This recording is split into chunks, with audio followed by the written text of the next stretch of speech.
சாதாரண சின்ன சின்ன வளர்ந்து வருகின்ற கட்சிகள் கூட ஆண்டு விழாவை பெரிய பிரம்மாண்டமான மாநாடா நடத்துறாங்க.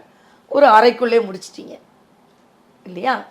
அழுத்தத்துக்கு நீங்க பயப்பட மாட்டேன்னு சொல்றது யாருமே அழுத்தம் கொடுக்கல. ஆனா நீங்களே மன அழுத்தம் ஏற்பட்டு உள்ள இருந்துட்டீங்க. ஆக அழுத்தத்தை மற்றவங்க கொடுத்தாங்களா? இந்த 41 பேர் இறந்தப்புறம் வெளியே எங்க இருந்தீங்க? யார் அழுத்தினா? உங்க மன அழுத்தம் தானே உங்களை அழுத்தியது. ஆக தனக்குள்ளதை வெளியே யாரோ அழுத்திட்டு இருக்க மாதிரி, யாரோ பண்ற மாதிரி உருவகப்படுத்திக் கொள்கிறார்களே தவிர யாரோ அழுத்தலை. ஆனா மறுபடியும் ஏதாவது சில பேர் வந்து அவங்க கட்சியில என்னமோ நான் கூப்பிட்டுட்டு இருக்கேன், நான் கூப்பிட்டுட்டு இருக்கேன்னு அவர் யதார்த்தமான அரசியல்வாதி. புரியுதா?